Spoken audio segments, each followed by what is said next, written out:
not. So I'm trying to see these updates together. And I'm listening to some of the astronomicity of brainwaves, alpha, beta, that for focus. So I'm a big fan of brainwaves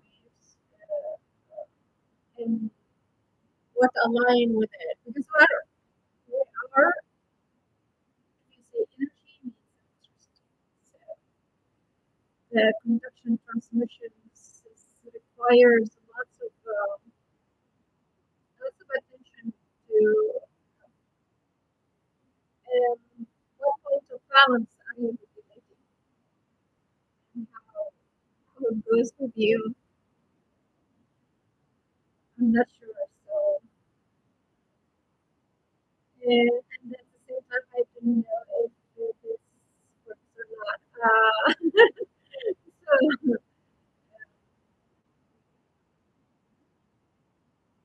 really good. So look, when you take the time of like 30 minutes of your day, or like say it is like 1 hour, it's worth it because it's like all these the unwanted excitatory, like when you have too much, you have to organize many things at the same time. You know where to start. So you have to reorganize and identify that we are, and if anything misaligned system that it causes disruption. And however, are we aware of it or not? So this is connect my music and go back to what I need to do. So uh, today I'm preparing about like the lived experiences. When we're moving from quantitative numbers because numbers shows the, for example, the severity of a condition or what level we are at, the trends, things like that. But qualitative, it means that I am more into the subjective experience of the individual and how they perceive it and um, how they function through it. So it's completely different. However, it brought me to something that we all operate from. We all maybe take it for granted and we take it like something you cannot question, or you don't know what to do. You don't know. So I'm bringing today something we have all maybe talk about, or as I mentioned, we take it for granted. Reality. And I said it before in one of the videos, there is nothing is mean full truth or reality. It is perceived. It is based on the past experiences, what patterns have been shaped, and your perception of what's going on in the environment, either internally or externally. But I am connecting it today with another phenomena. It's called the illusory truth effect in the world of misinformation. In the world that we are not aware that we do the right thing, or it is like accumulation of what already stored within our understanding. Do we fully understand? Do we present a complete picture of already what the truth is or what the reality is? It's a question.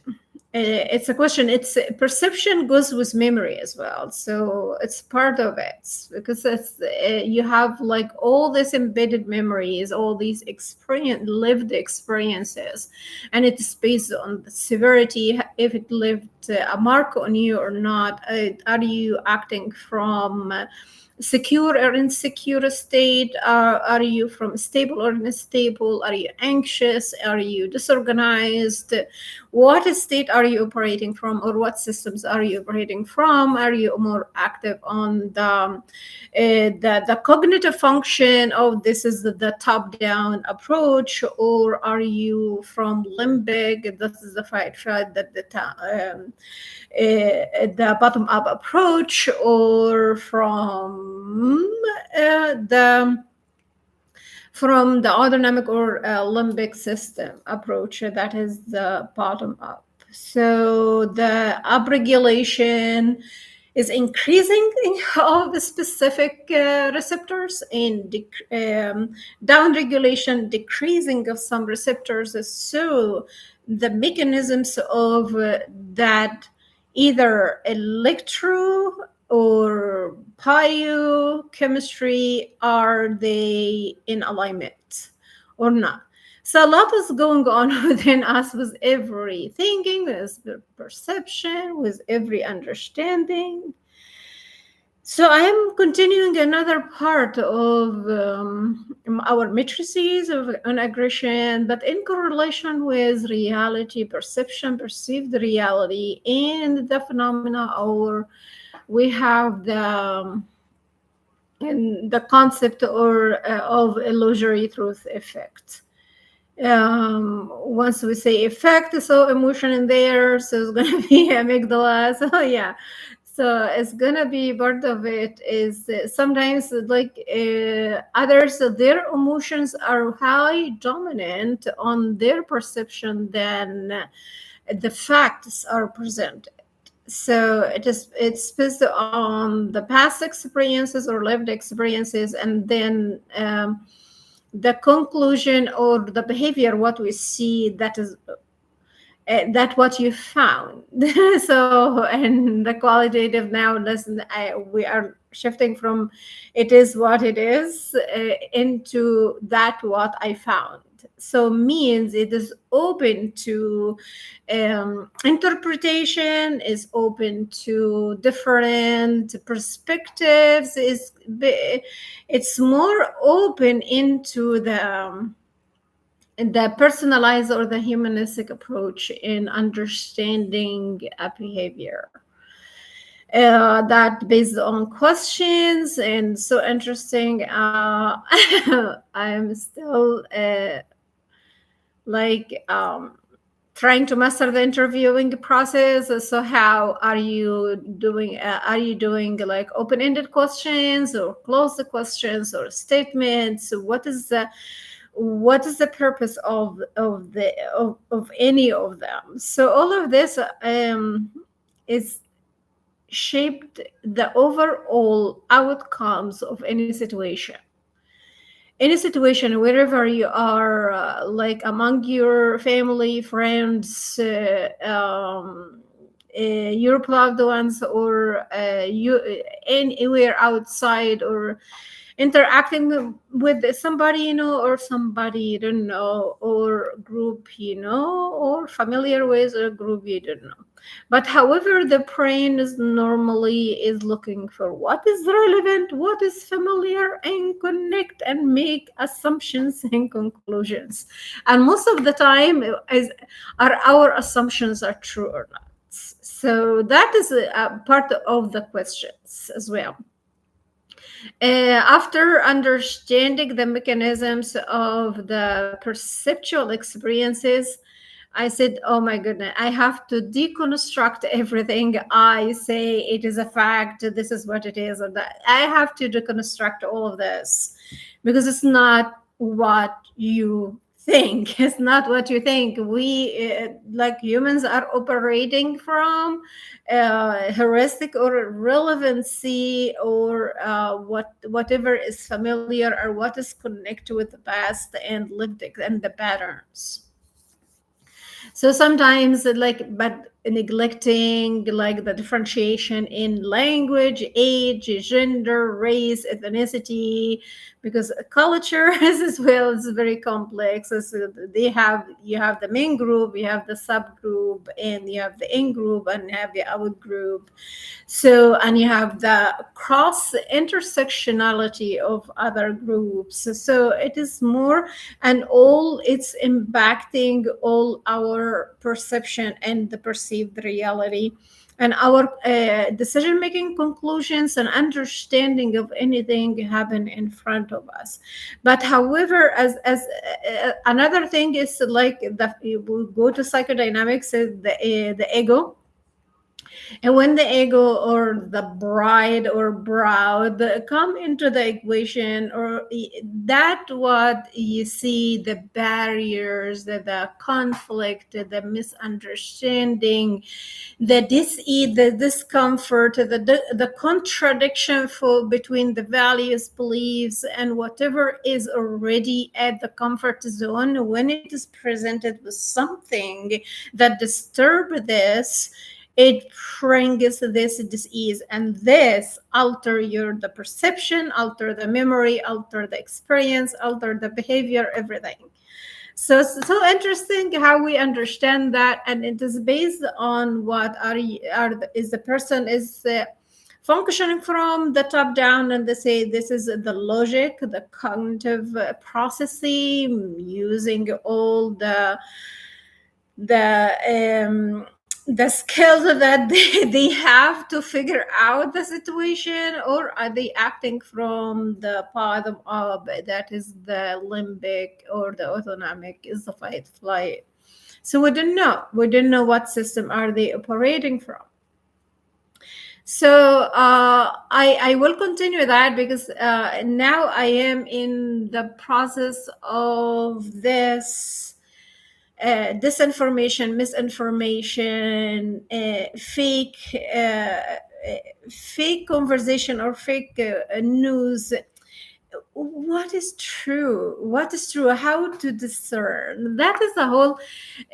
But we say we are diverse, we are intersecting, we are like we're living across intergenerational perspectives or experiences, or lived experiences. So we are no longer acting from a solo perspective when it comes to human behavior. It comes complex, and it impacts every choice we make, because everything is like in a decision making, and making choices, and making assumptions, and making like conclusions about the place, time, person, situations, or anything. You are like formulating a sense of verdict. I call it the verdict. So you are like the judge, and you are the jury at the same time. So so no witness in the equation. So that can be tough many times. So I want to bring, because I don't know,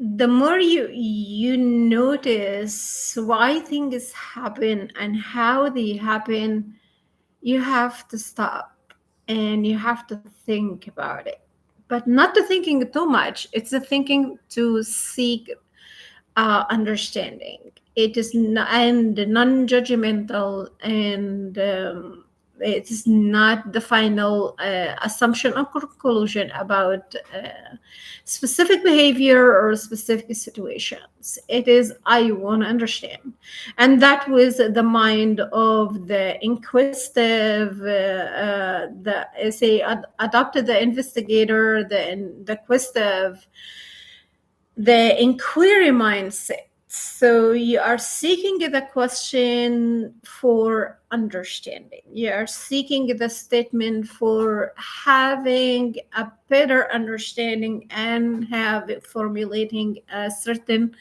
form of awareness about place, person, situation, or events.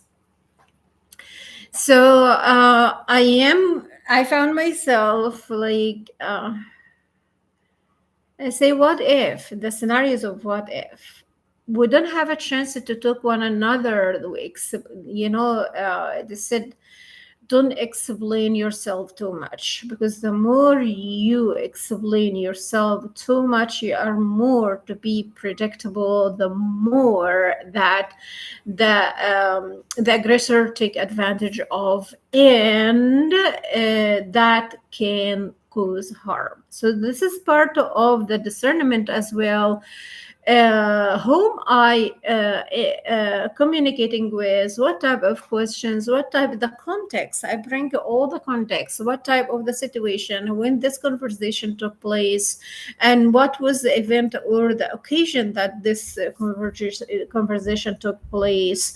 What was overall your perceptual experience about everything overall, as we say,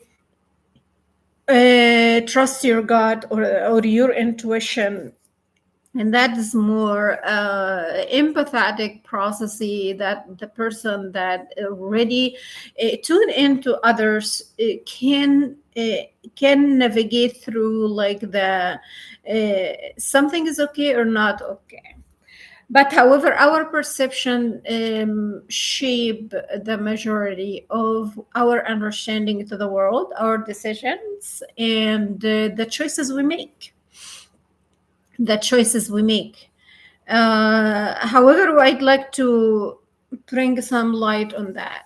What does it mean? How the brain works on that, and its impact on the aggressive behavior, the quality of life, and some takes away within the lens of illusory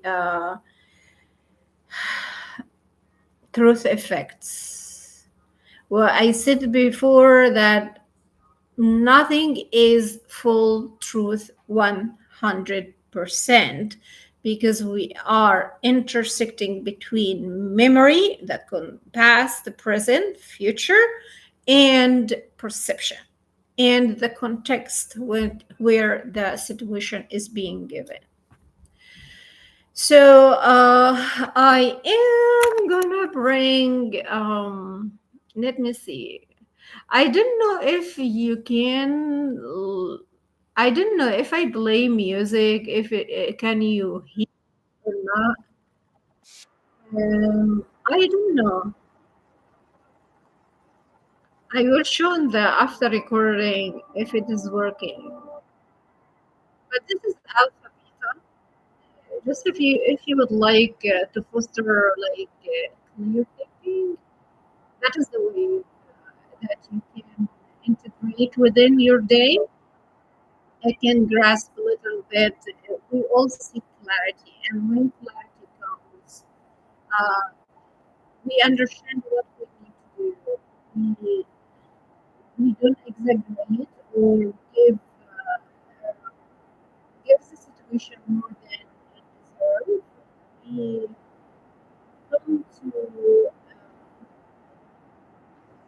We come to like I call it the middle ground of the ground, or a better understanding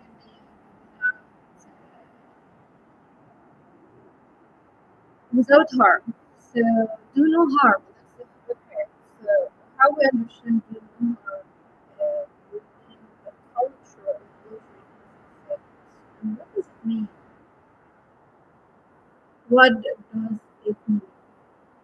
Um, I'm gonna keep this in the background and see today how it is gonna impact the my talk. It's another experiment. See, well, I used to do a lot of experiments in the past. However, now it's understanding the world completely different. So it needs uh, slow down.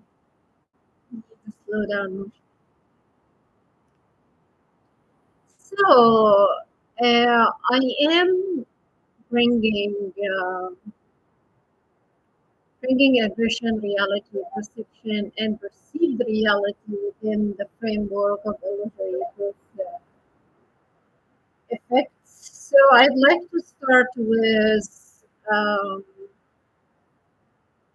how the brain works, how the brain works within the phenomena or the understanding of the perceived reality. How the brain works. So here it says perception is the process by which the brain interprets the sensory input to form an understanding of the environment. So you have your five senses, and you have the largest organ in your body, the skin. That is all by itself. It's another brain, and um, I have to explain how the skin work in perception. It's really interesting. So the body keeps the score. So from yes, this interpretation is governed by complex neurocircuitry involving multiple brain regions that works in concert to transform raw sensory data into meaningful experiences. I think it's loud now, but here I would like to just lower the sound a little bit to make it more the flow. We'll another thing the highest or the best environment for the human interconnectedness of productivity is the flow. The brain doesn't perceive contradiction or confusion all the time. So things are having this synchronicity and flow of actions, and that is healthy because it regulates and connects to the mind and the body. So how your environment fostering something like that, I don't know. So this interpretation is governed by complex neurocircuitry involving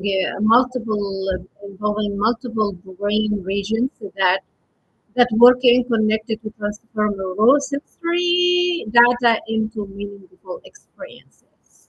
The primary cortical areas for perception are primary sensory cortices, visual cortex, optic cortex, somatosensory cortex, which receive input from sensory organs through the thalamic relay. For example, the visual system involves in retina,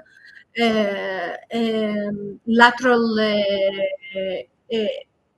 geniculate nucleus or LGN of the thalamus, and the primary visual cortex, located in the occipital lobe. From there, information is distributed along the ventral, that is what, and the dorsal is where and how. So that's so important in prior perception and where you are in the world, identify where you are in your environment and identify where your feet as well is standing. Streams for object identification and spatial processing, receptivity. Similarly, auditory perception begins in the polyglia projects to the medial geniculate nucleus and then to the primary auditory cortex in the temporal lobe. Somatosensory input and somatosensory input is highly highly critical within the trauma survivors or PTSD or generalized anxiety disorder, or for example like this. So it takes a little bit in their systems. From the skin and internal organs is played via the thalamus to the primary somatosensory cortex into the parietal lobe. So higher order processing occur in association cortices, which integrates information across modalities. The prefrontal cortex plays a pivotal role in directing attention, predicting outcomes, and integrating the sensory data in memory and emotions. However, we in the sensitive areas, that is why we say any disruptions at this time, whether it's socially, emotionally, mentally, psychologically, um, name it, ecologically, overall, it impacts all these functionality of the prefrontal cortex. So there is alteration in perception. So that is why we see the hypervigilance, the aggressiveness, the more the impulsive, because there is disruption in these circuits. This hippocampus and amygdala also influence the perception by providing emotional and contextual relevance to stimuli. The functional role of this neurocircuitry is to create a coherent and actionable model of the environment. If, as you say, you buy the device or the equipment from the manufacturer or from the distributor, and then when you come home and you start to see the manual and you see one step, two, three, four, oh wow, that is like it's a success. However, if any flow or defaulted within the equipment, then what happened? The person become disturbed. It started to communicate, it started to maybe end into return the device and replace it or something like that. So it takes a whole like stress response, its impact on immune response, its impact on perception, its impact on lived experience, its impact. So everything is like a cascade built up into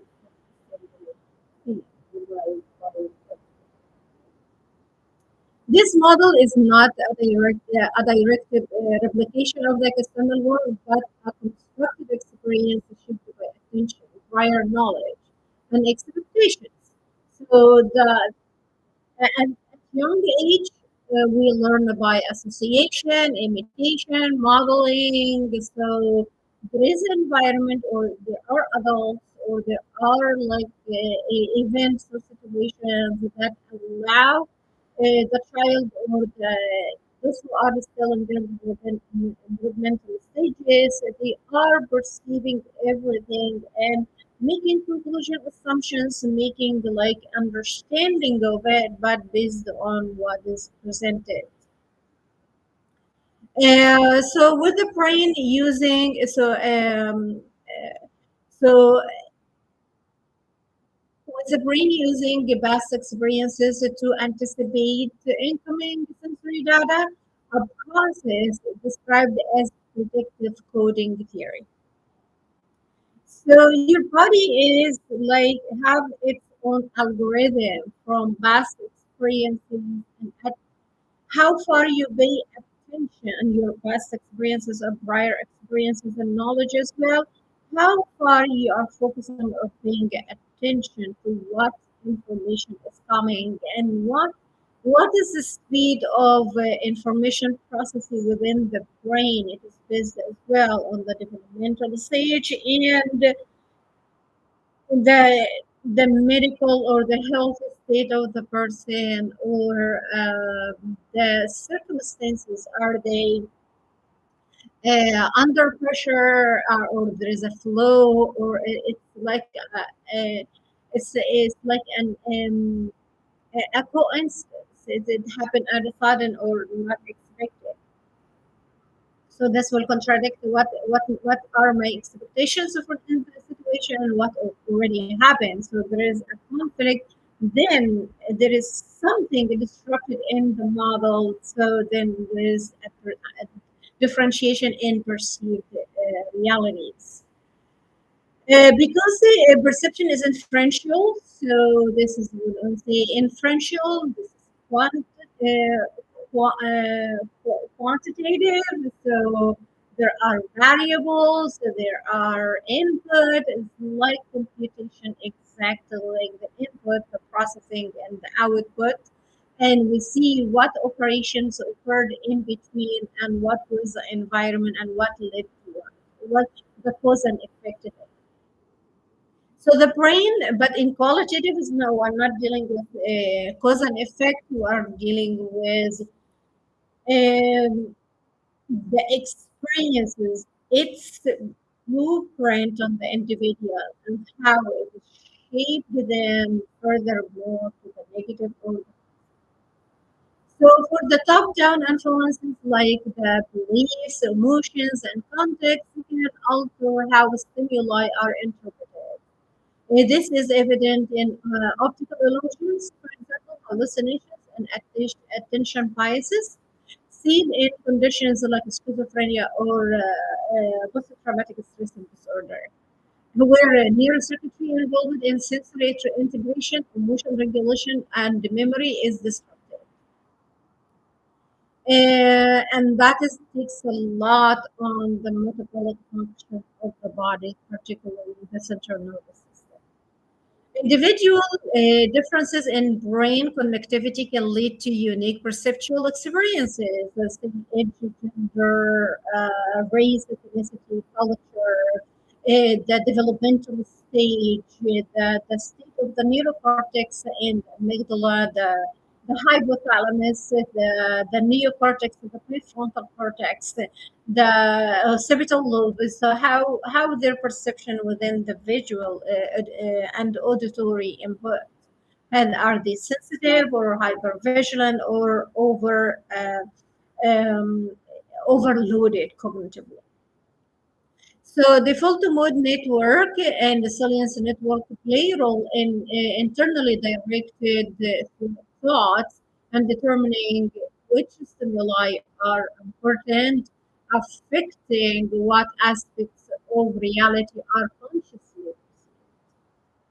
that is takes attention, that is takes focus, that is takes decision making, choices, language, emotional regulation, that is all prefrontal cortex. So, because perception is fundamentally inferential, meaning the brain interprets incomplete sensory input using prior knowledge, expectations, and context, what we experience as reality.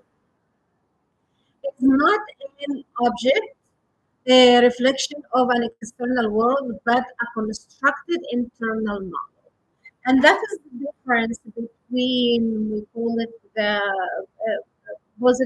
positivism. So I'm here, everything I am putting it on the other, not the subject. As the focus is not the subject, it is the object. So, however, for a naturalistic constructionists, they are leaning into interpreting the situation or the experience, allowing to different perspectives, and allowing the process of a different input to be put in like a thematic approach in the specific constructs, and these constructs are shaped by those who are living the experience or live those who experience the situation or an event, how they internally construct the meaning of the incident or the event, how they constructed this internal model. This model is shaped by bottom-up sensory input and top-down cognitive influence, so leading to individual and situational variations in perceived reality. So this here, I feel it like it more from a qualitative approach is more integration between the bottom-up and the top-down influences. The top-down processing plays a crucial role in shaping perception. Factors such as beliefs, emotions, motivations, memories, and culture background all influence how we interpret incoming stimuli.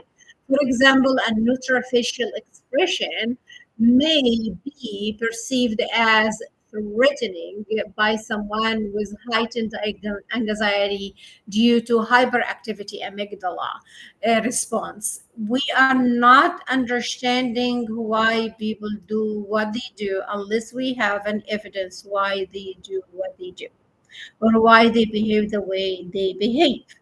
So the internal interpretation of any behavior, it takes a complex analysis. It takes a very complex, aware, and multidisciplinary approach. However, the majority, the laypersons and the common, they are building assumptions. They are building like conclusions based on prior knowledge or based on past experiences, but exactly what is taking place is not fully understood.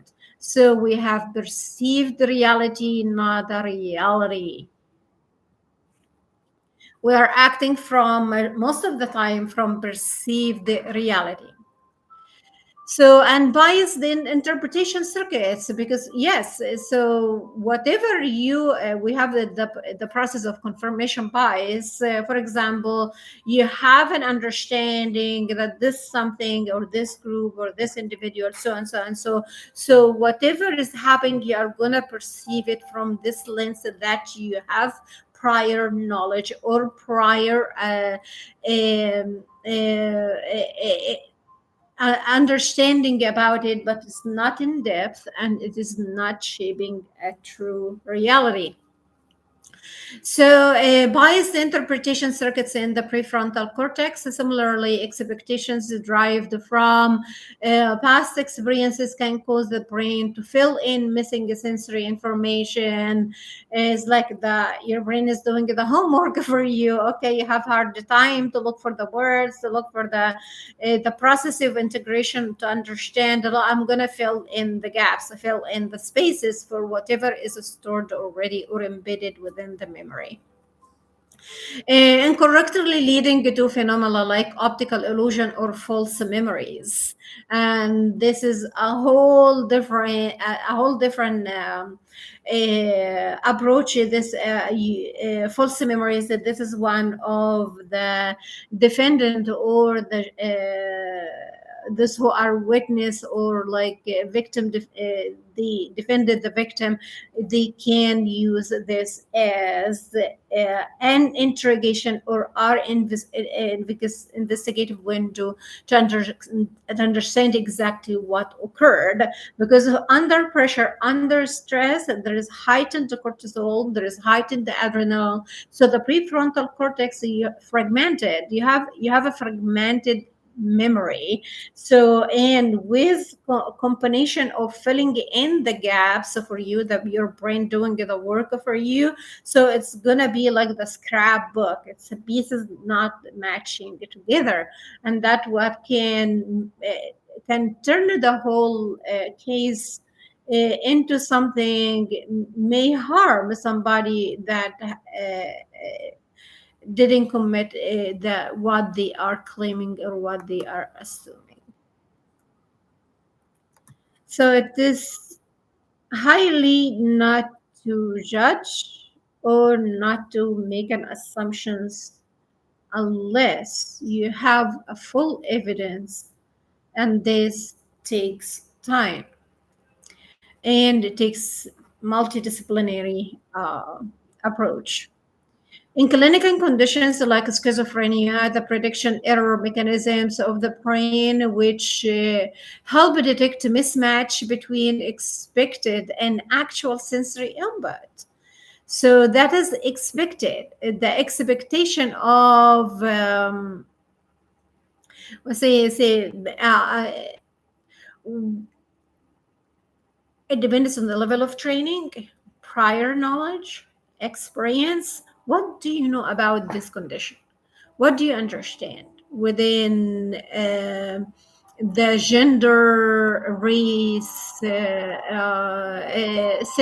ethnicity, race,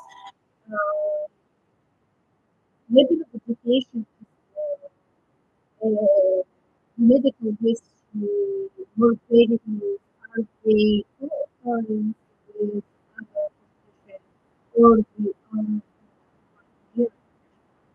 here, primary condition. So all of this, what do we know? We don't know all the truth. That's why I say, unless I have a biological, a physiological, a neurochemical, with a lab work, the history of intake and genetic predisposition or the genomic variation, all of this I have to make an informed decision about a condition very complex like that, and it has no cure. But if if it is already captured at early age, we say from 7 years old, so that when you have this neuroplasticity and neurogenesis to restructure the brain and reprogram it like the compensatory alternatives and infuse different pathways just to keep and put the person in remission so they are not the kids are not progressive. They are living the quality of life. What do we know? So we know little. We don't know all the facts, we don't know all the truth, but we know little. But we make decisions based on this, and that is our responsibility. The perception of those who don't know the individual or not aware of what is already happening as a whole in this person. Um, it shapes like perceived uh, realities about the individual and it builds a cascade of decisions. It means the person or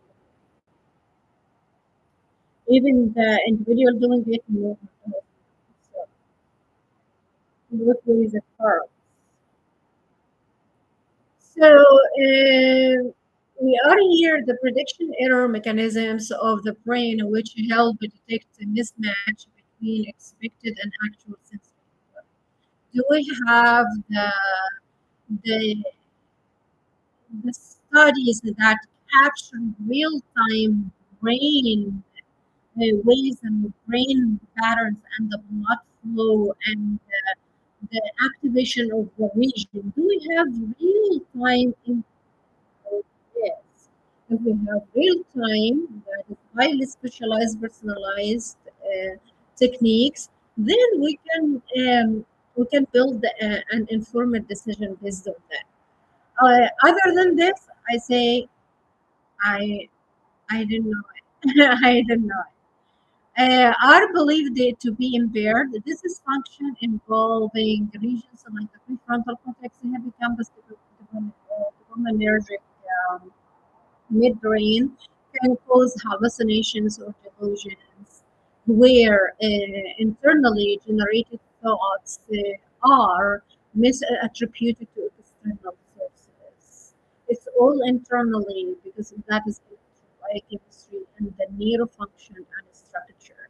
In PTSD, an amygdala becomes hyper responsive to threat related stimuli, while the hippocampus or medial prefrontal cortex fail to properly contextualize or inhibit this response, leading to persistent maladaptive perceptions of danger in safe environments. The body keeps the score, so their brain is running all different processes, but what happened in front of them, but they are acting internally. That's why we focus on the internal experience of the individual, what they see, what they hear, how they feel, what they understand, and what is actually taking place in their body system. So then we can form a more like more compassionate or more empathetic approach of understanding the phenomenon. So beyond the localized brain regions, large-scale neural networks like the default network of BNN and the salience network significantly influence what enters conscious awareness. The default mood network active during interception. That is when the meditative, the mindful, the wandering mind is a self-awareness at this time. Self-awareness. Mind wandering and autobiographical thinking can dominate perception by coloring external stimuli with internally generated thoughts or narrative.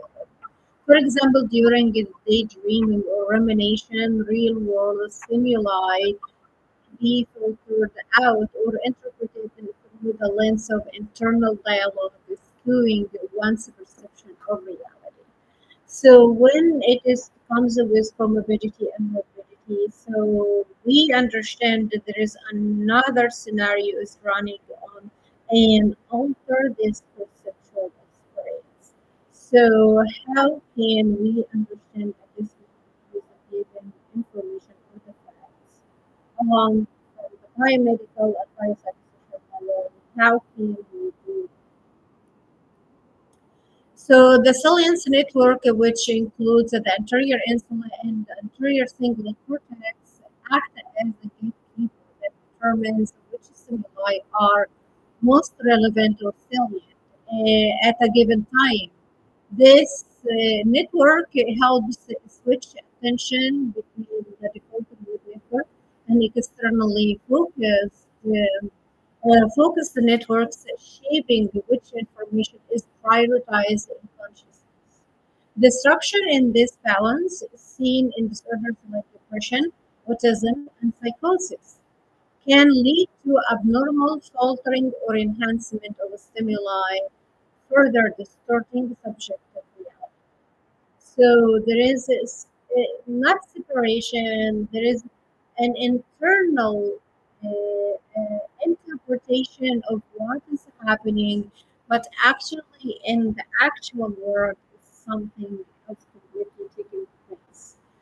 Um, so that's why we say the perceptual reality, that is what I love. I am functioning for perceptual reality. I don't have the whole truth. I don't know exactly what reality is, but I'm gonna use my awareness to the best I can.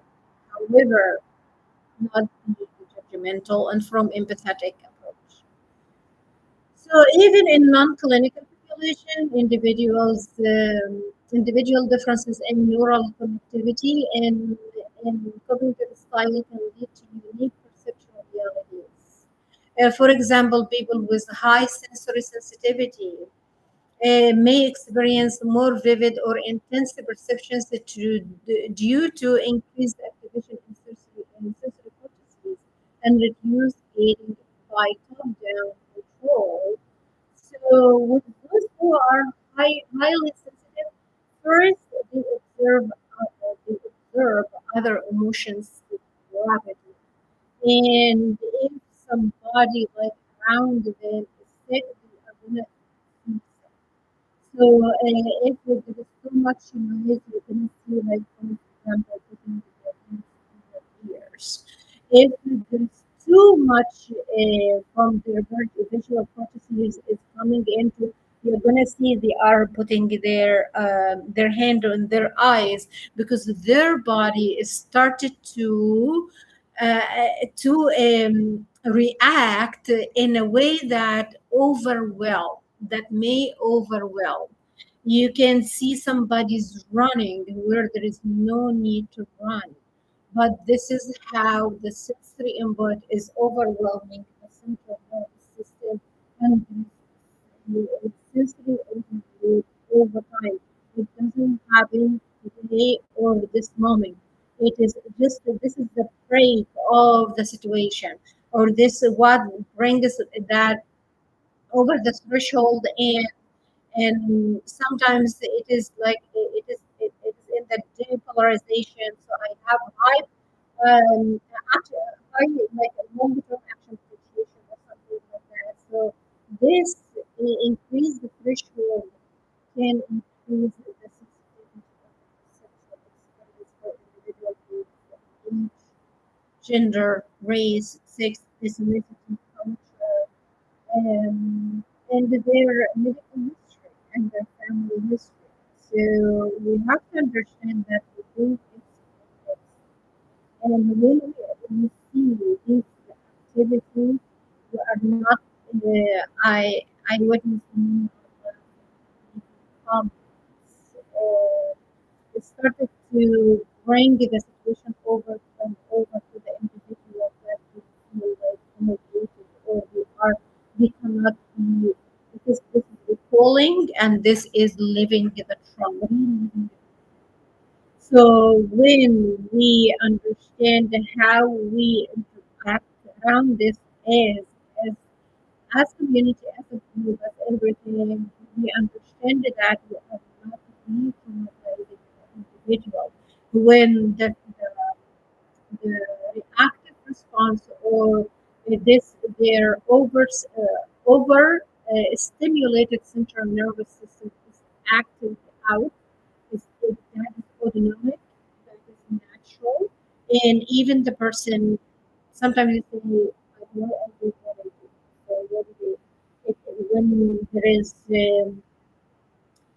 like this, I said it takes only one adult responsible adult to regulate the central nervous system or co because when we are calming down the activation of the central nervous system, the excitotoxicity and everything like that, we are regulating the parasympathetic response. So we are bringing to the just calm and the person understanding how to connect top down and the bottom up because this is all physiological and it is over time accumulated and it can lead to GI disorders, eating disorders, insomnia, sleep disturbances, and it is based on whatever it's gonna what doesn't have words explanation and words find itself in organs. That's my common phrase. What doesn't find itself in words finds itself in organs. Uh, so here are we able to see all these cues? That is all the environmental cues. So that is all things that your brain, this high antenna, are collecting information from everything every single second. So are we able to identify this? There is something I need to calm down so the person can regulate. So the person can come to their consciousness and not acting from the reptilian mammalian brain, the fight, freeze. Are we aware of that? So uh, even in non-clinical population, individuals with differences in neural connectivity and cognitive style can lead to unique perceptual realities. You are not going to see everyone is taking from cognitive neuroscience or data neuroscience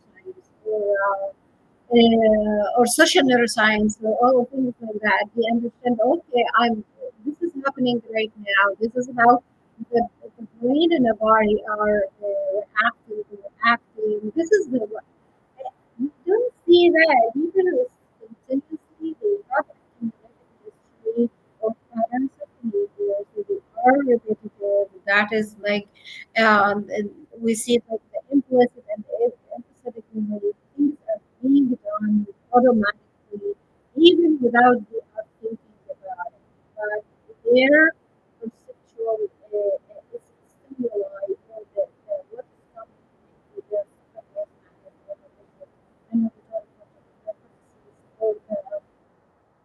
or their senses overall playing match it as a code for it.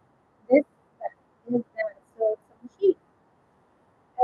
However, we see you would bring the awareness, you bring the potential, you bring the focus, you bring the consciousness, you bring the cortex, and you activate it in the cortex. So that is thought there is something different taking place. Let me understand. How many we can do? Even in non yes. So, for example, with people with high sensitivity may experience more vivid and intense perceptions due to increased activation in sensory cortices and reduced gating by top-down control. As if they see things are happening. So if it is a healthy, is not like medically diagnosis, this can be in creative writing because they see the world as imaginary or imaginary colossal. You know, like I said, it's like the magical door of the imagination, the fruitful imagination. Everything is in their visual cortex and their auditory cortex is turning into a whole narrative. It can be channeling or routing into creative or creative expression through writing, through music, through through all types of arts, through what type of community they have to be with it so they can nurture this. It can be a gift, and at the same time, if it is misunderstood, it can bring a shock or bring like a contradiction and confusion into the person's life because they are going to live from this state of misunderstanding and it's not a healthy state. So we see culture background. I say I have to understand the culture first. Oh, this is how the body language presented like this. And this is how they like to connect. This is how they like to speak to one another or talk to strangers or deal with strangers. This is a part of the culture. How much we are aware of this background can influence neural activation patterns in response to the same visual or auditory input. So, demonstrating that even biologically similar brains may experience the world differently based on learned frameworks and values. At the sensitive development stages, that is so critical because the world is being shaped. How it is going to be shaped is going to impact on their perceptions. So let us see what this, what, how can we connect it to illusory truth effects? Refers to the phenomena, illusory truth effect refers to the phenomena where repeated exposure to a statement increases its perceived preference. It's like the news, where the the same words are in the headlines, it like the smear campaign, for example, the rumors. The more they are repeated, they are gonna perceive as true because it keeps beating. So the brain will say, "Oh, that I matched it with what has mentioned before. It is relevant. It is true." And this is a false reality. So the person can shape false reality and can make the tours in their lives. It can allow lots of unlimited experiences. So how can we present this from non-medical conditions and diagnosis? How can we present this effect so that they can test, they can examine, they can investigate and detect, oh, am I adopting the usually perfect effect that repeated exposure to a statement increases its perceived effectiveness? Am I doing this? So, be self-aware. Even when the statement is false, this effect demonstrates a profound disconnect between objective reality, perception, and the perceived. environment and was already make sense of it and the perception of the individual and the reality. So, mediated by cognitive biases, and that is, we see it highly in the geopolitical or the socioeconomic or the political area, where is the competition and there is branding, there is the conflict of interest. We see this more because every would like to win. So it doesn't matter what is the mean is going to be used. If statements are going to be repeated today for 1,000 times, it's going to be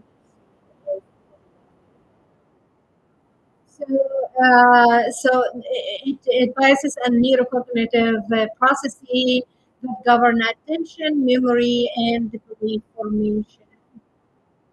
Reality refers to objective state of the world, factors that exist independent of individual interpretation, and perception is the process by which sensory and cognitive systems gather and interpret information about the environment. Perceived reality is a subjective mental representation that is the internal model that is being constructed by the individual of the experience that they have been exposed to. So which may or may not align with objective facts. So it takes a time, one of the games or one of the strategies that is say somebody's telling a story, and then let us see, like say there are five people that the first one is going to tell the second, the third, the fourth. So what will be like um, the leftover of what has been said already from the beginning. That is like for the memory retention and understanding as well. So perception is so perceived reality is a subjective mental representation of reality, which may or may not align with objective facts. This internal model is influenced by prior experience, emotional state, the amygdala is ready to be activated unless something structure is not okay, so emotions are not in place. But we will talk about the normal person. Cognitive biases and frequency with which information is encountered. In the illusory truth effect, repeated exposure increases perceptual fluency. The ease with which information is processed, the brain mistakes this fluency for truth. It's happening. It's real. The brain doesn't realize it's real. It's happening. Causing the individual to perceive a familiar statement as more credible. This transformation from perception, processing of a statement, to perceive the reality, this feels true feeling, and whereas uh, with making a sound reliable, credible decision, don't depend on your feelings. These feelings come and go. Feelings come and go. They are not stable. To depend on. Illustrates how subjective belief can diverge from objective fact. So, imaging studies suggest that the prefrontal cortex involved in activation and belief updating plays a central role in the injury truth effect. The hippocampus, typically responsible for fact-based memory, is often bypassed in favor of processing fluency. So that is familiar, that is relevant. Signaling coming from the perceptual and associative processes, leading to misattribution of familiarity and truth. Misattribution. This happened because so you, they are not connected, but it is perceived as truth. So the default mood network as well, associative with internal mentation and autobiographical memory can contribute to integrating the repeated information into one's personal belief system, reinforcing the perceived reality even in the absence of empirical evidence. Imagine that the same narrative is being told about a group, a personal individual. Imagine that is deviating the crowd either with or against the individual. Imagine that is keeping repeating. It's going to make its effect. Over time, it's going to make its effect and it's going to present the outcomes it is expected. But however, the activation of the emotional and the memory of whatever prior knowledge and experiences before, that will inhibit the sound decision making. And then the person walking and believing false realities. And that is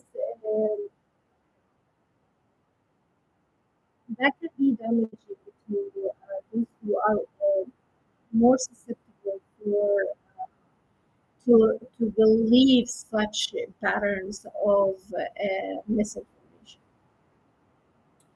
So, reinforcing perceived reality even in the absence of empirical evidence. So, empirical evidence that is observe it, the phenomena, it takes time and it has not only observation, there is a dialogue, there is a conversation, there are questions, there are follow up within the empirical evidence to understand clearly the meaning making within the observed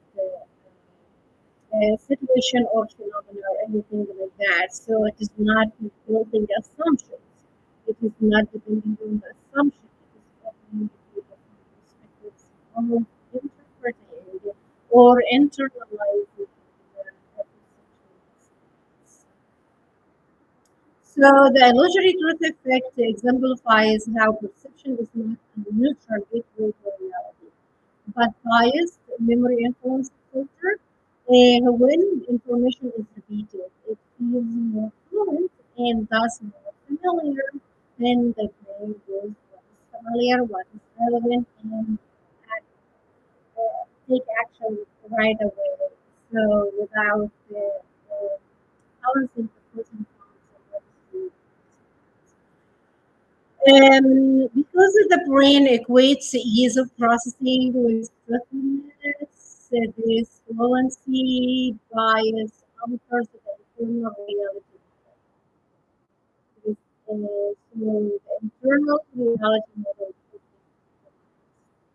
using that unless it is awareness to the equation, then the individual is going to realize they are acting from a false perception leading the individuals to perceive falsehood. This effect is especially powerful in context of misinformation, as in the political, propaganda, advertising, social media, echo chambers, where repeated exposure to false or misleading statements to gradually shape reality, often in conflict with opposite reality. And that is why we say the, the harm that social media is doing to children is very deeply changing the perception, changing the reality, it's changing the neurosurgery and function, and it's changing the internalized model of truth within the individual. So they are building a falsehood statement is not true. And imagine a person is acting from a falsehood stand, how this will impact, especially when they are in their sensitive period of development, or another way that we can like the brainwash is altering the belief models within their brain. So that is a highly mm, it's critical because we live right now in a polarized world, and the tribal survive is more important than everybody else. So we have to make a stand here. What am I doing? What I am supposed to do? Or my belief model or truth model has been altered. So it has impact on social behavior and interpersonal relationships. As social human beings, we are not we are not designed to walk in the life like solo and everything like the whole world is just you. We are uh, we are interconnected. We There is a crossroads that are coming with different beliefs, different mindsets, different, but how to reach the awareness of understanding the illusory truth effect and its role on the interplay of social media, of the digital platforms, and what statements is keeping repeating and impacting my perception. How can we do from a critical thinking and analytical perspective, not only you take things as they come without discernment. So how come we encourage this, especially in the sensitive developmental area or stages? For example, perceived reality shaped by individuals' perception, emotional balance. Is it, yeah, when often the environment is everything supposed to be working as it's supposed to be, what you're supposed to do, or something off. So we have to understand that. So the self-awareness and situation awareness, they go hand in hand. They are not separated. That is the integration between the person, the environment, and behavior. That is the triad model.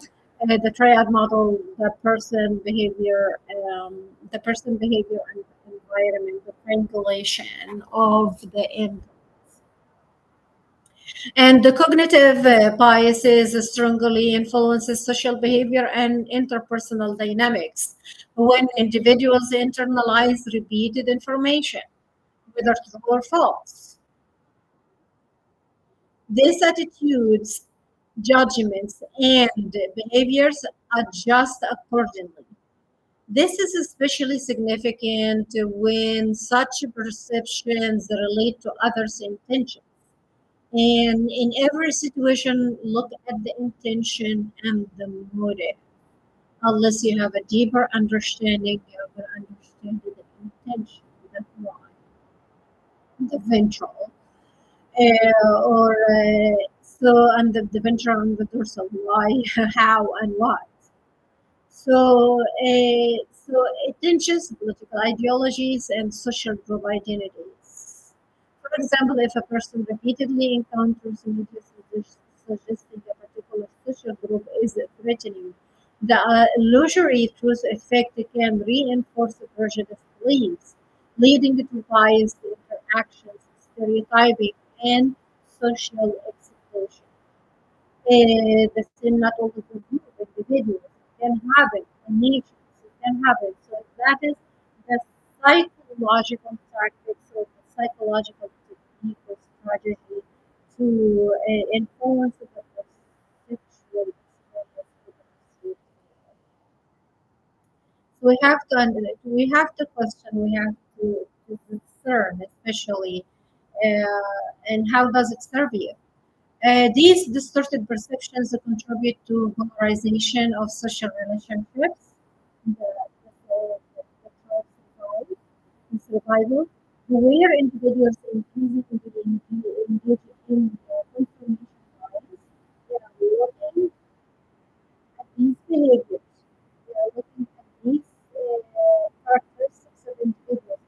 everything everywhere you go.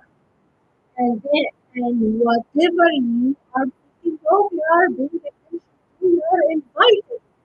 You are invited to more space.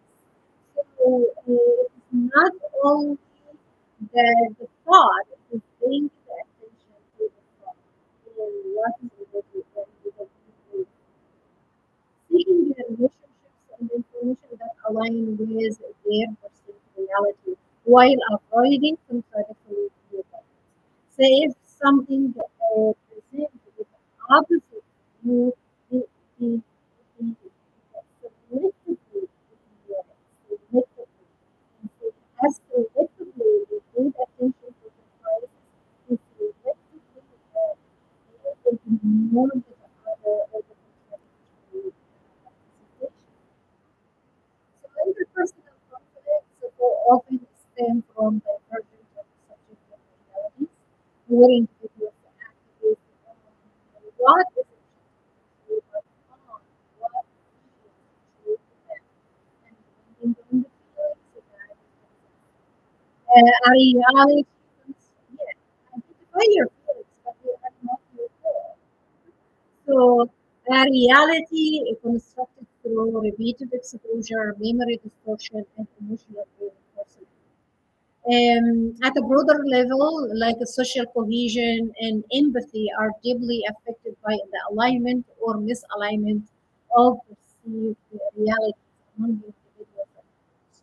When perceived reality uh, diverges significantly across the population, for example, due to echo chambers or cultural disinformation, social fragmentation and tribalism can emerge.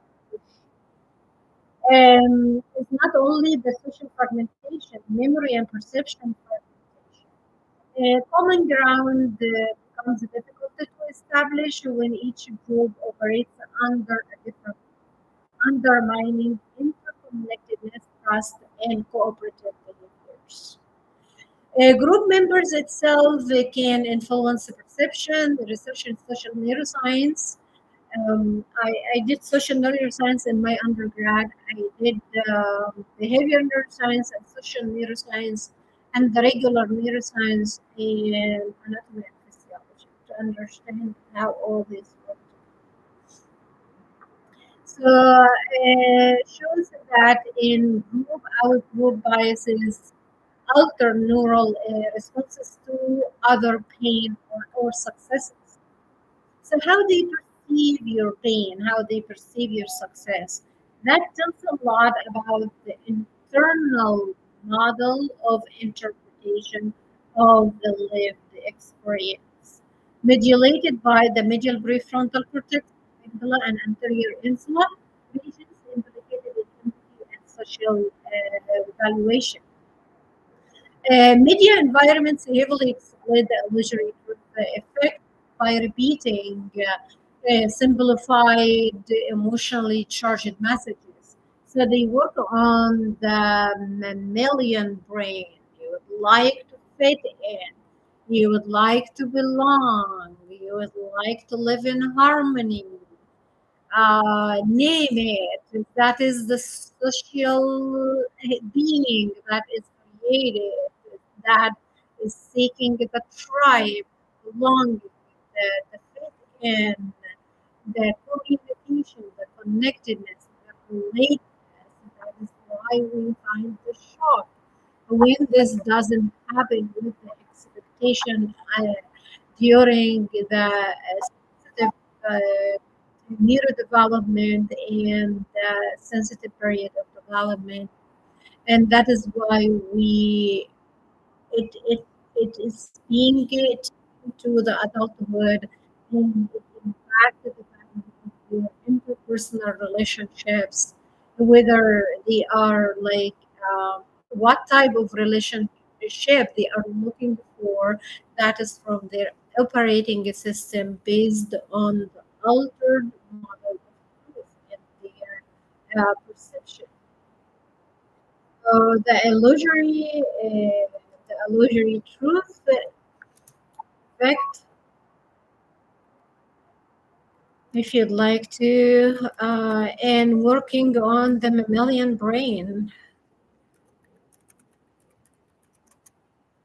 In mammalian brain, if it is met with rejection, frustration, excommunication, okay, so sticking is the brain, the fight, and the person becomes stuck.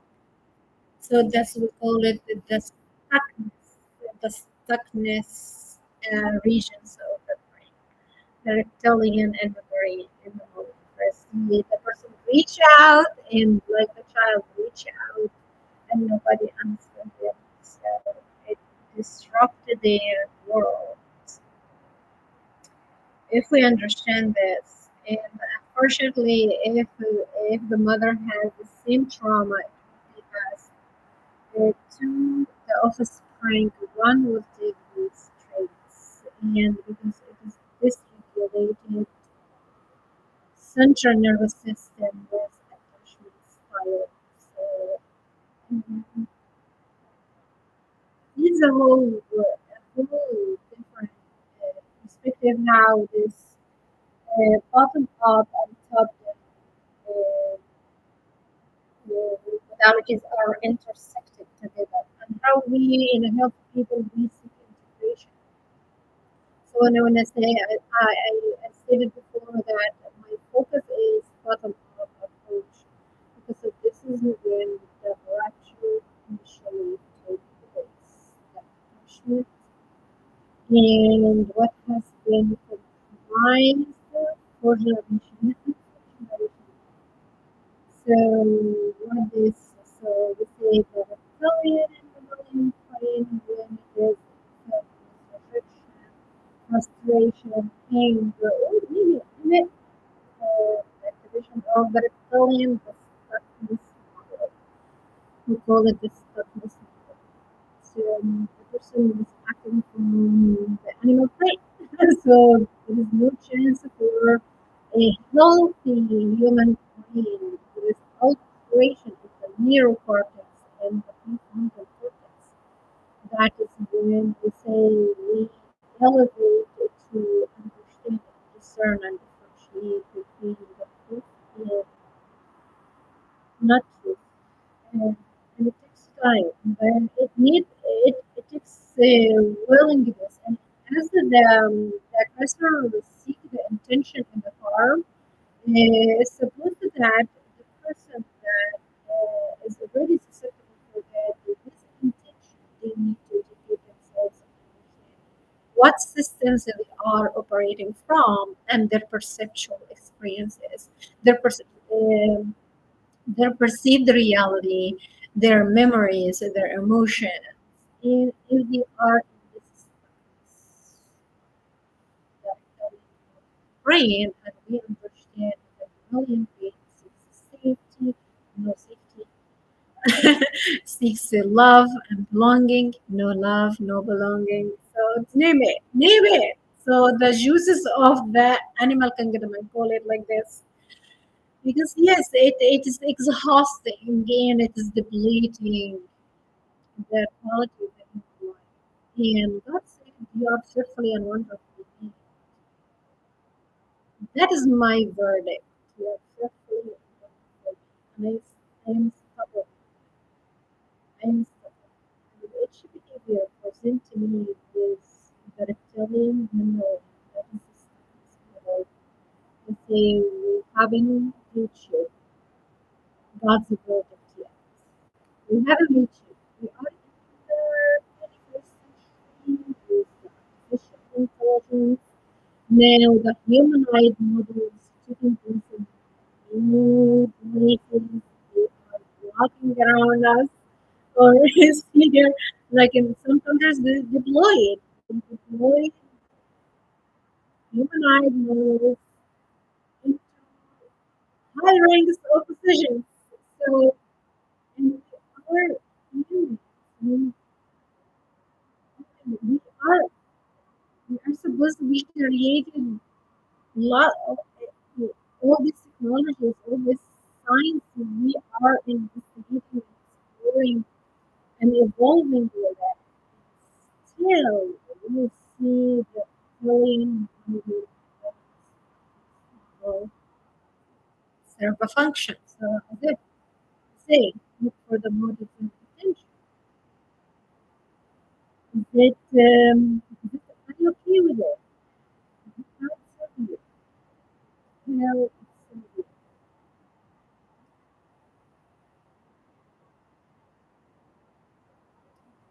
so in here, we see the illusory truth effect, the illusory truth effect by repeating the simplified emotional charged messages, especially through headlines, memes, or short form videos. Repeated exposure to emotional, salient, or ideological content, even without critical engagement, can significantly shape public opinion, like stereotypes, and theories.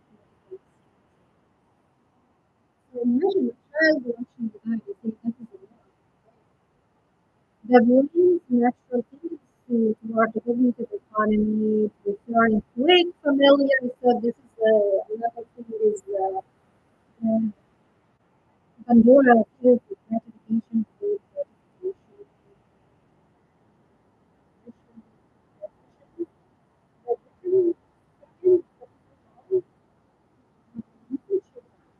Pause. Yes, normally I connect this to if you would like to understand the relation of this situation and this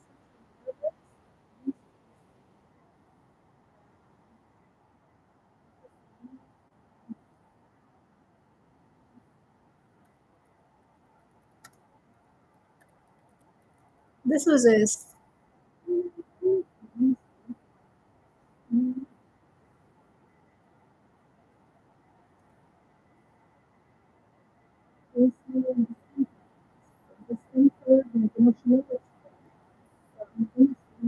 yeah, the marshmallow experiment that was a Stanford delayed gratification. So especially at 7 years old, because 7 years old you can bring the context and you can have a conversation and you can explain the Nero model for the child. They are gonna get it. They're gonna love it. If they are one of the love to learn and understand, we have the great gratification that was stand for the national experiment. The protocol, that is the I think these are the three. At 7 years old, they would do, and yeah, I think John Hopkins and the Witness, I just like to remember all of them.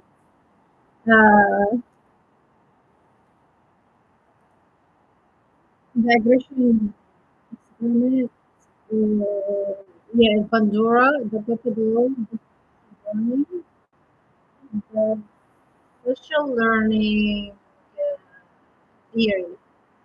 So, I'm gonna say, but don't say monkey see, monkey do. As, uh, yeah, that is like promoting the animal brain model. So yeah, so we would like to bring the elevation of the human brain from early age, and that as well can shift the paradigm of cluster personality A, C. I do not know. C is because it's the elephant in the room. Stuff to experience it. Sometimes it comes to a life sentence. Um, So let's see one of the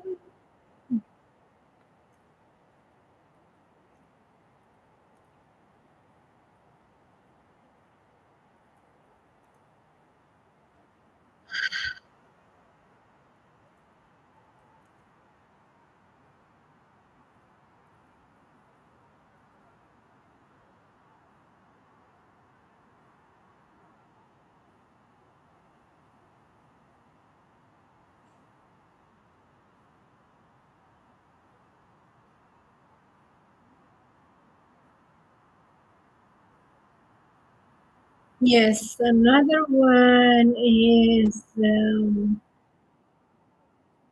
yes, what do you say?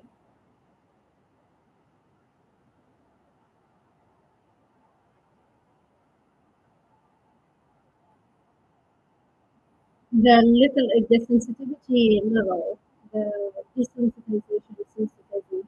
You can see how we do it, and there is if we collect this all this experiment and we train like the newly mother on this experiment and understand the role of how to understand simple experiments. They are simple. They are so simple. Any behavior that I can take anything, I stimulate the same experience. And you're gonna see that the child has a regulator or dysregulated, where their attention or focus is, the relationship with their peers. Or see, and then with analyzing this observation, you're gonna change the environment based on that. What is the opposite I wanted to develop? Because they have the fertile stem cell, the fertile neurogenesis, the we have neuroplasticity, we have pruning, so everything is shaping. So you have a wonderful fertile ground to modify behavior from early age with awareness.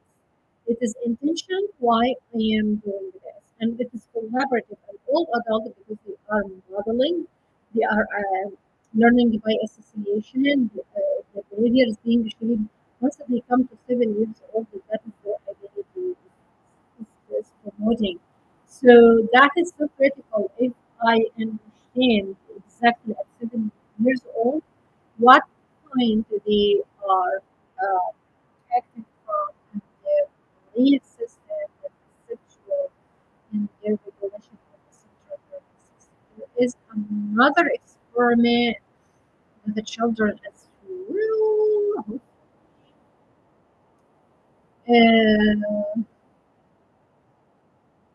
Yes, and you may see this happening there in specific settings, and it goes back to it goes back to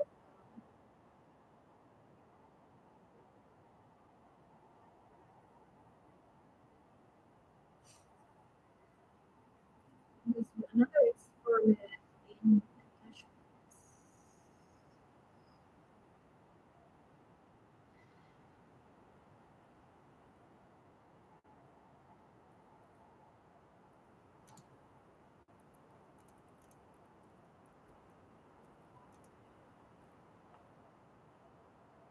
yeah, marry a yes, I say that marry a unworthy situation, strange situation.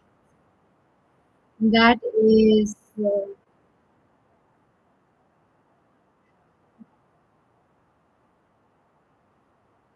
early attachment,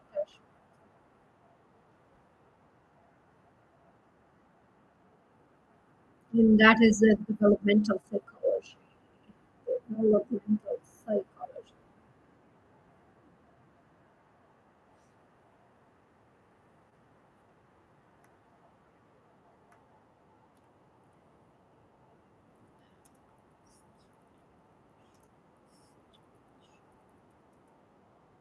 The marry and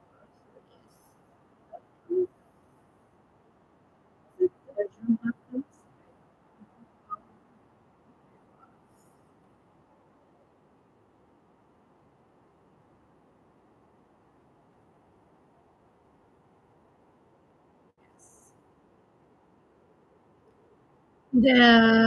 This is a famous one. These are like the most famous experiments in early childhood development, attachment, temperament, emotional regulation, and you can understand the trauma, the role of trauma early age as well.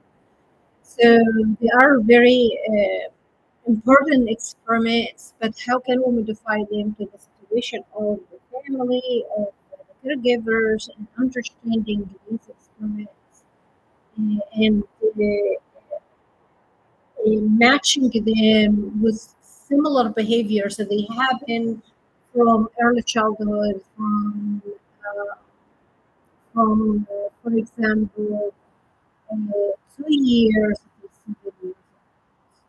Imagine 5 years the child is observing sponge, whether it is positive or negative. And this impact on their attachment, their trauma, their regulation of central nervous system, of emotional regulation as well, of attention, of relationship, of connected with peers, like the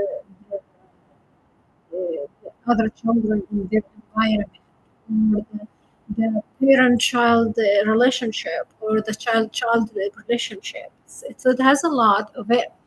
And how this the perceptual experience from early age is it has this beliefs ingrained in the neuroscience and the brain idea of it's a Sudoku. So we go back. So these are some of the experiments. If everyone came in alignment on this with brain exposure to the digital world, exposure to the new modern context. Because when they happen, but still the life is so simple, they are using the simple tools. However, the autonomic nervous system, that is primal, that is from our ancestor, that is the survival brain that is inherited within our DNA. So it's something is built upon. However, the changes in the environment that is different. We are not chasing the tigers anymore. So let me go back here to the cognitive economy. I said this is we look at the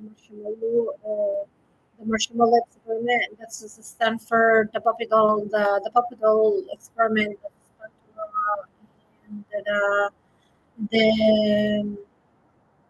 the crying child or the role of neglect in the child as well in the Mary and wanted to the strange situation. So that's all from we say early model. The more fluency information is processed due to repetition, the more credible and less scrutinized it becomes, even in the absence of supporting evidence. Social media amplifies this effect through algorithms. Now it's algorithm. Every like, every share, every comment, every like, every share, every comment, and understanding the behavior of the user and then infusing the specific patterns into your pages, into your conversation, in this shape, and will restructure the new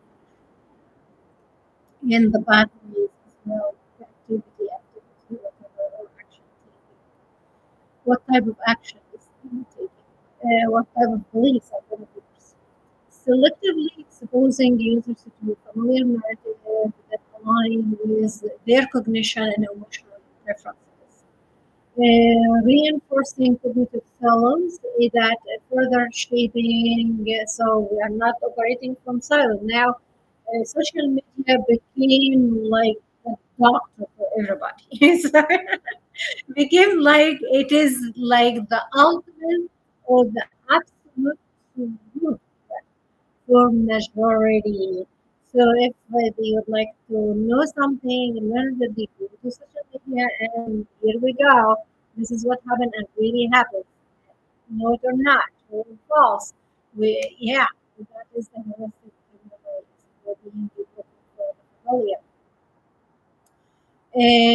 So this is not uninformed. That is disinformation or misinformation.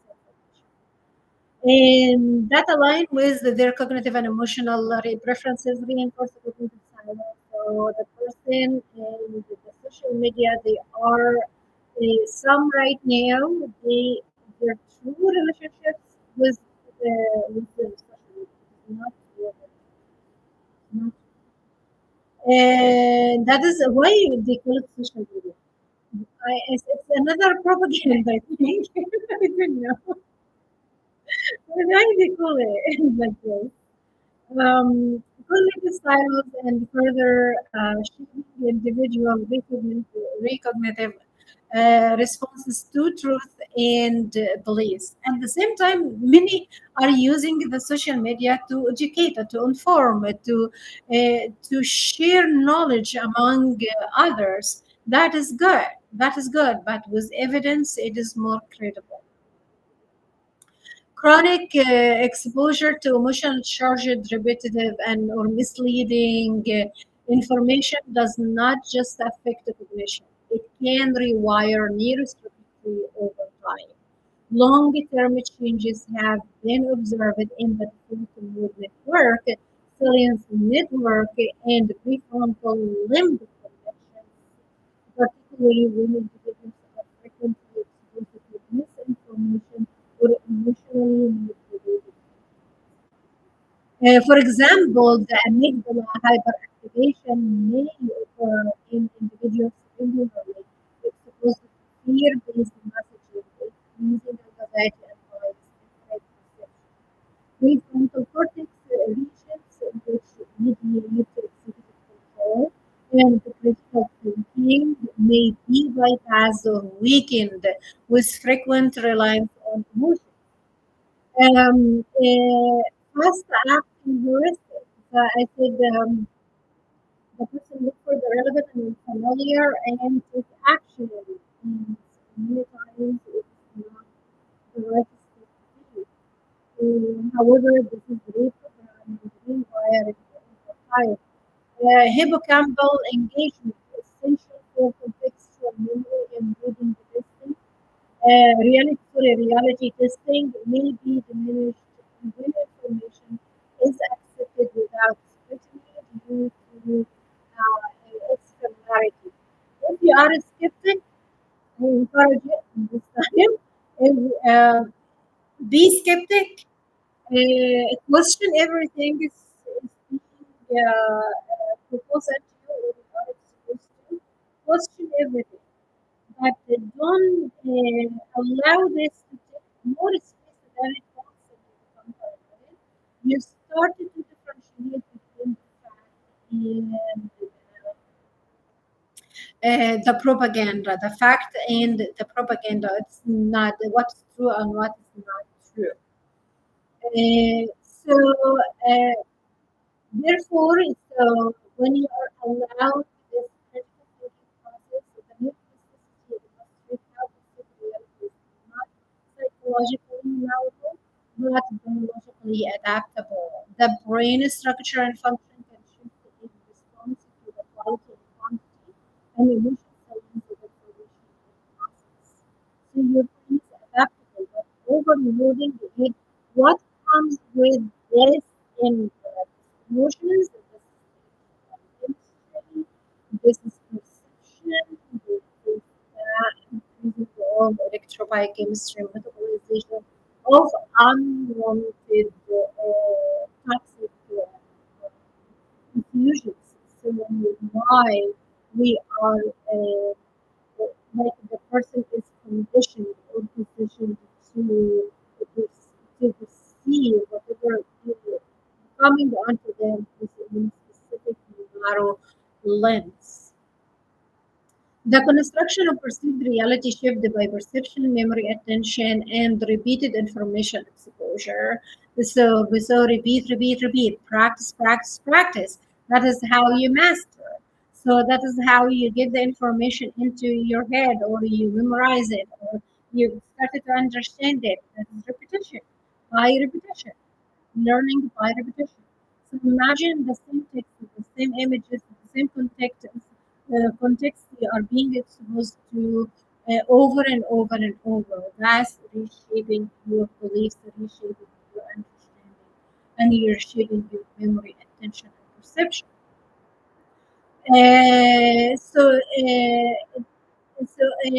Repeated information exposure does not occur in isolation within the brain. Instead, it is influenced by interconnected biological systems.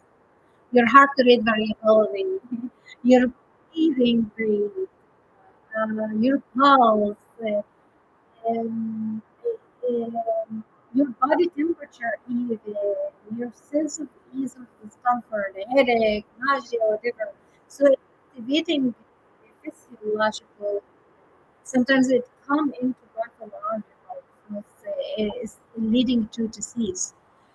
It influenced or influenced by interconnected biosystems, the brain interface, governed by networks like autonomic nervous system, endocrine system, and immune system, interacts dynamically with cognitive processing, emotion, and attention. As a result, the distortions in perceived reality, such as it was driven by illusory truth effect, and that is illusion, coming from illusion, it can lead to systemic physiological changes affecting overall stress regulation and the body keeps the score. The neurovisceral integration model describes how the brain controls centers regulate bodily systems through the autonomic nervous system or ANS, particularly the vagus nerve, the polyvagal theory, all the biological function, regulation, and its central connections, the prefrontal cortex, the insula, anterior cingulate cortex, and amygdala, all contribute to good emotional and perception and autonomic regulation, heart rate, respiration, digestion, your vital signs, and your GI health because of the stress. Immune response that is in your gut that is increased inflammatory cytokines over time and become into something unwanted. When perception is distorted, such as when repeated false information triggers chronic stress responses or sustained emotional arousal, the brain can dysregulate the nervous system, contributing to elevated cortisol and adrenaline level via the hypothalamic pituitary adrenal axis or HB axis, decreased vagal tone, that is dorsal vagal, and hypervigilant and dysregulation impulsiveness, which reduces parasympathetic regulation and resilience to stress, increase the heart rate variability, suppression, a marker of reduced emotional and cognitive flexibility. These changes lead to longer-term allostatic load. So imagine all this. In every we are talking about the allostatic load and excited toxicity rate, weakening the resilience and increasing vulnerability to disease. So that's breaking it human over time. Independent of it is based on your understanding of what system are you operating from and how far your central nervous system can overload your cognitive overload that is that's alteration of time. So now it's psychologically warfare, I call it the psychological warfare. It only uses the mind and the perception in altering the bias systems and quality of life over time.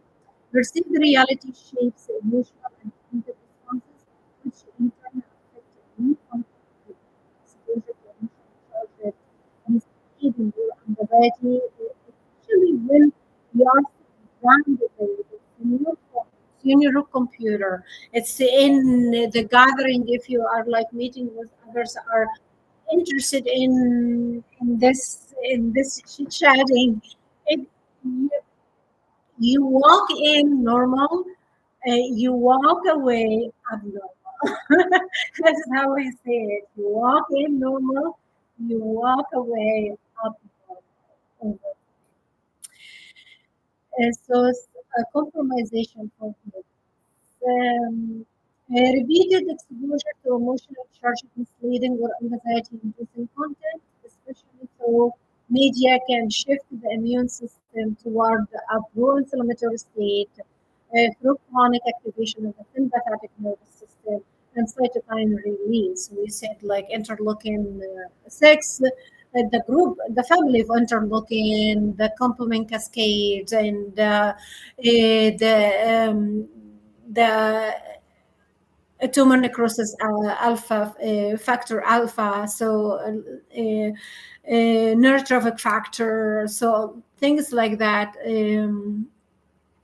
All these pro-inflammatory cytokines, it impact your biosystems, leading to inflammatory disease like cardiovascular diseases and autoimmune conditions.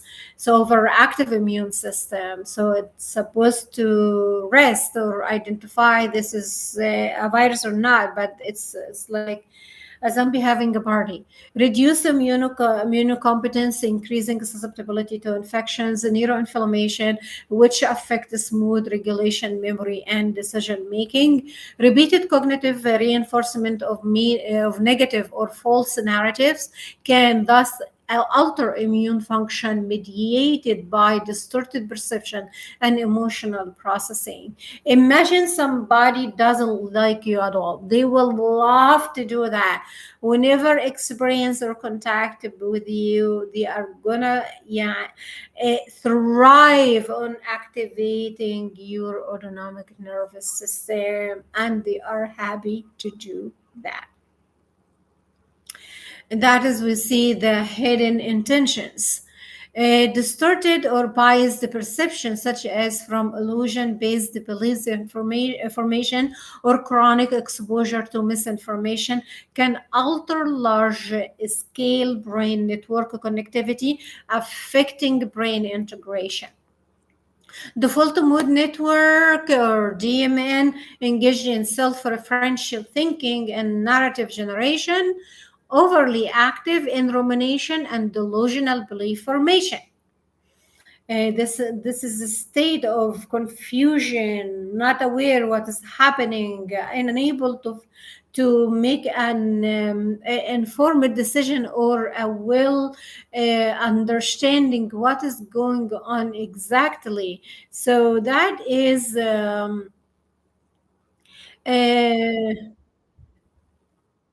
exactly uh, part of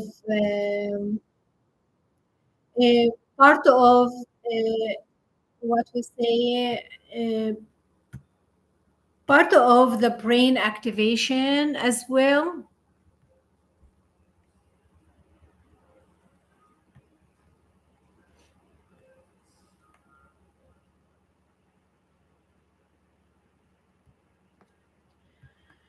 Anyway, so I'm trying to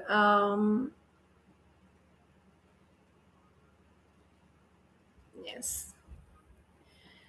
So I I disconnected the music. Okay. Anyway, Salience network detects and filters emotionally relevant stimuli, guides the brain is switching between internal and external attention. So there's integration, there's flow of information processing, central executive function or CNEC, and support working memory, and top-down regulation of attention.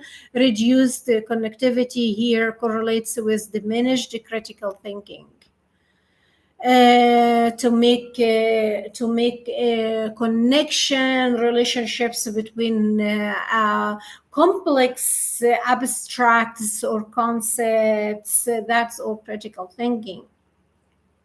Think in multidimensional aspects, the divergent way of thinking to combine complex attributions together and to make a new perspective that is critical thinking.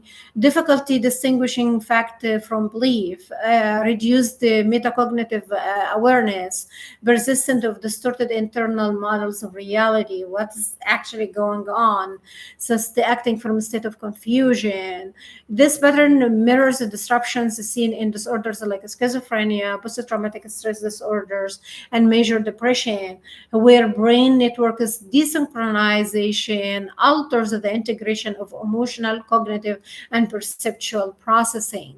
Repeated exposure to specific types of information or emotional stimuli, especially when not critically evaluated, can lead to long-term structure and function brain changes through experience-dependent neuroplasticity. Like the hippocampus, responsible for contextual memory and reality testing, may shrink under chronic stress or distorted memory reinforcement. The amygdala, involved in threat detection, becomes hypersensitive with repeated fear-based messaging, heightening emotional reactivity.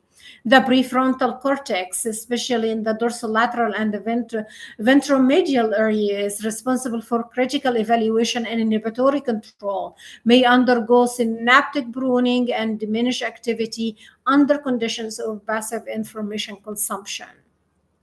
Over time, they entrench the habitual patterns of distorted thinking, including susceptibility to illusory truth effect. So they are gonna believe anything is being exposed to, resulting in altered neurocognitive baseline for attention, reasoning, and social evaluation. Perceived reality is not confined to the mind, it is deeply embedded in and dynamically interacts with the body biological system through repeated exposure, emotional reinforcement, and biased cognitive processing. Perception can induce long lasting changes in brain network integration, autonomic regulation, immune response, and neuroplastic adaptation.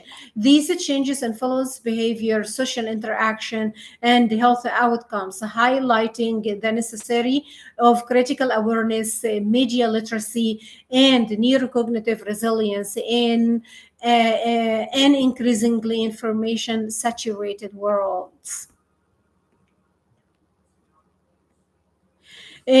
The construction, I said, the construction of perceived reality influenced by repeated exposure to information, emotional experience, and cognitive biases such as illusory effect has far-reaching consequences for interpersonal relationships and quality of life. Individuals adopt distorted internal models of truth or interpret ambiguous social cues through biased lenses. It can lead to increased interpersonal conflict, mistrust, and aggression, which like degrade the social bond and the psychological well-being.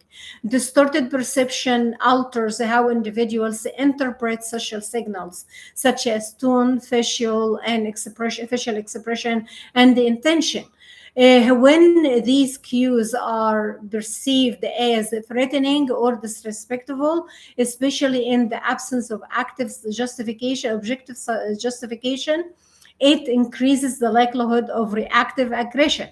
This process is often autonomic, driven by heightened amygdala activity, reduced top-down inhibition by the frontal cortex, particularly in emotional charged environments. Repeated exposure to misinformation or emotionally reactive content, hostile political messaging, social media outage can shift perception toward hostility bias, the tendency to interpret ambiguous social cues as aggressive, which is strongly associated with verbal aggression, relational conflict, and partners' violence. The illusory truth effect, thereby repeated information is perceived as true regardless of its factual accuracy. Can reinforce aggressive social norms when people are repeatedly exposed to hostile or decisive rhetoric over time. This reinforces beliefs that aggression is acceptable, even necessary in resolving conflict or asserting dominance. Social media platforms and certain news outlets perpetuate this effect by algorithmically amplifying sensational, fear inducing, and combative content. This repeated exposure desensitizes individuals to aggression, normalize hostile communication, triggers emotional reactivity, particularly in continuous in interpersonal setting. This is not only escalate conflict in romantic relationships, friendships, workplace dynamics, but also contributes to cynicism, paranoia, and emotional isolation, all of which reduce overall quality of life. So, what happened within this perceptual, misleading misinformation? Aggression is closely tied to the dysfunction within a specific neurocognitive circuits, particularly amygdala, heightened reactivity in response to perceived threat. Prefrontal cortex impaired regulation of impulsive or emotional responses, anterior cingulate cortex or ACC dysfunction in error detection and social evaluation, or prefrontal cortex defects in empathy and social decision making. When distorted perception repeatedly activates these pathways, particularly in emotionally unstable individuals or those with history of trauma. Neuroplasticity can entrench these aggressive responses patterns, increasing both reactive and proactive aggression in interpersonal contexts. That means when they both are increased, this is harm is done and it is irreversible. The cumulative effect of aggressive behavior, distorted interpersonal perception, and the social alienation significantly reduce quality of life, a loss of trust and intimacy in personal relationships, workplace conflict and social withdrawal, increased stress and reduced emotional regulation, mental health deterioration, including anxiety, depression, and burnout. Individuals immersed in hostile informational environments, especially those reinforce adversarial beliefs or fear-based narratives, are more likely to experience emotional exhaustion, social detachment, and lowered life satisfaction. Some of the implications or as an intervention for this is improving media literacy, promoting emotional intelligence, and strengthening critical thinking skills are essential strategies to mitigate the impact of distorted perceived reality on aggression, and relationship health. Encouraging empathy, open dialogue, and cognitive reappraisal can restore more accurate social perceptions and improve emotional dynamics, but this needs at early age, not after the harm is done. Therapeutic interventions that target perception and cognitive distortions, such as cognitive behavior therapy, compassion for focused therapy, can reduce aggression and improve social connection by recalibrating the internal model of reality. So, like redirecting, rewiring, re-establishing new pathways of perceptions. So, human perception is inferential and reconstructive, as I stated before.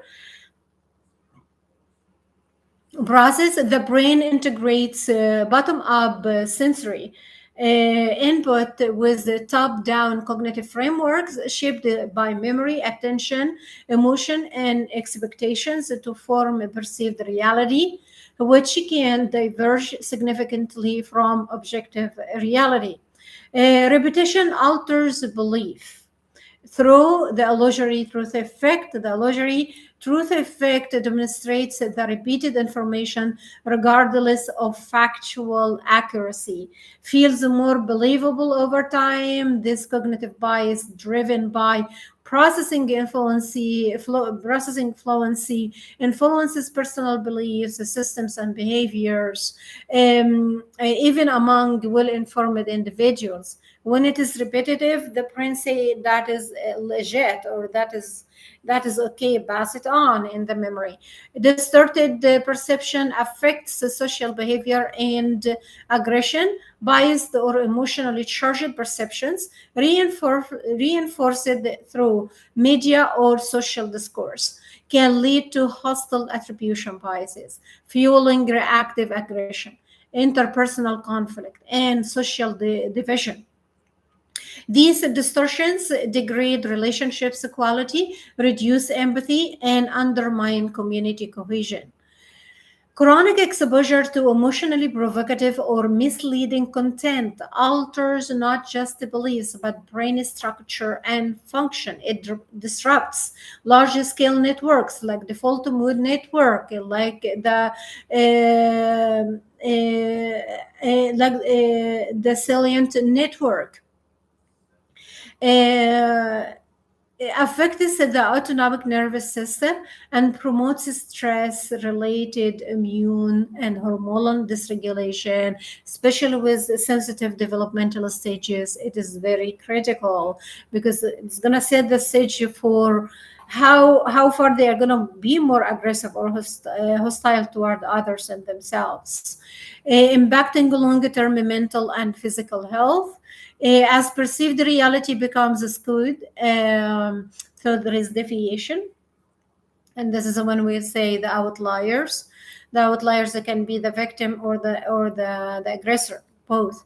So individuals may experience emotional exhaustion, social withdrawal, lower dissatisfaction, and increase the susceptibility to anxiety, depression, and aggression. Distorted realities limit emotional regulation, decision making, and relational depth. Enhancing media literacy, fostering critical thinking, and promoting emotional regulation strategies are essential for resisting cognitive distortions. Therapeutic interventions like mindfulness, compassion focused approaches can help recalibrate perception and restore healthier relational dynamics and self awareness. Perceived reality is a powerful driver of a human experience. When shaped by repetition, emotion, and misinformation, it can diverge dangerously from truth, impacting individuals' well being, social relationships, biological system, and societal cohesion.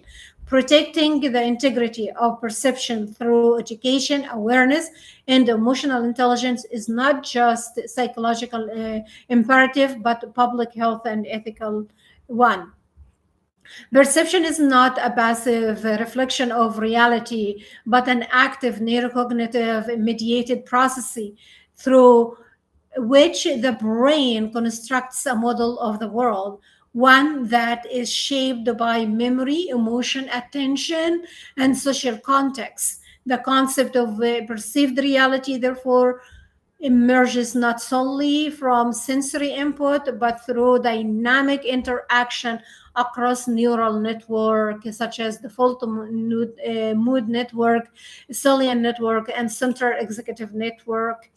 When this perceptual construction is influenced by repeated exposure of information, even if false or misleading phenomena such as illusory truth effect illustrates how belief systems and subjective truth can become distorted. These distortions is perceived reality are not without consequences. They alter interpersonal dynamics, increase susceptibility to aggression, reduce empathy, and diminish relationship quality.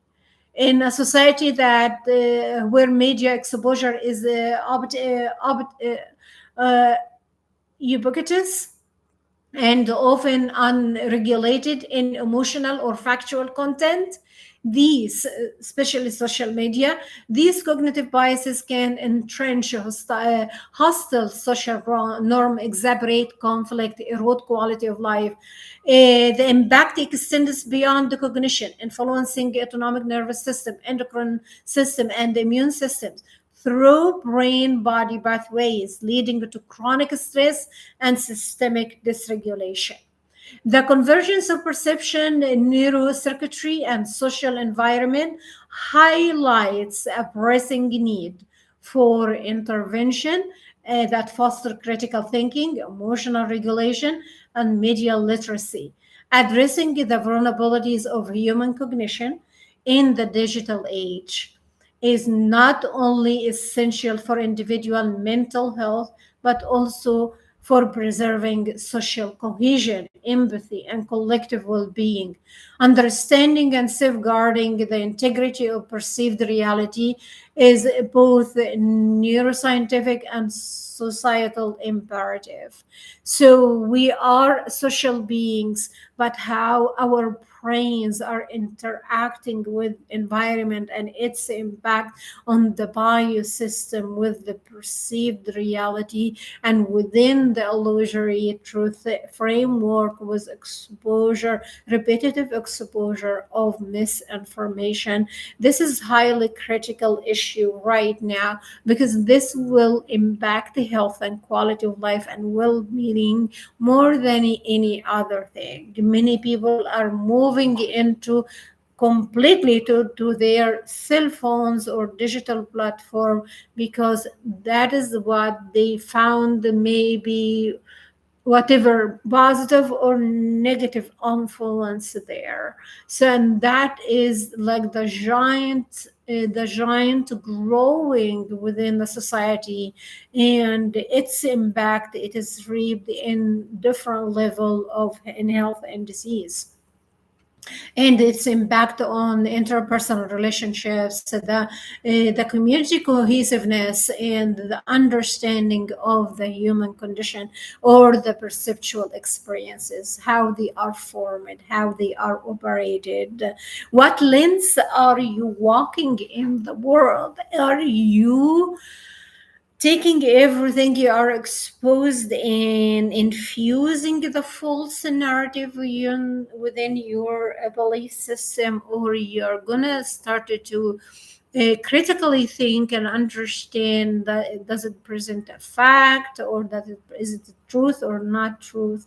Is it reliable? Is it trusted? Is it how can I verify? How can I diversify my understanding by taking a different perspective and compare and understand what is presented to me?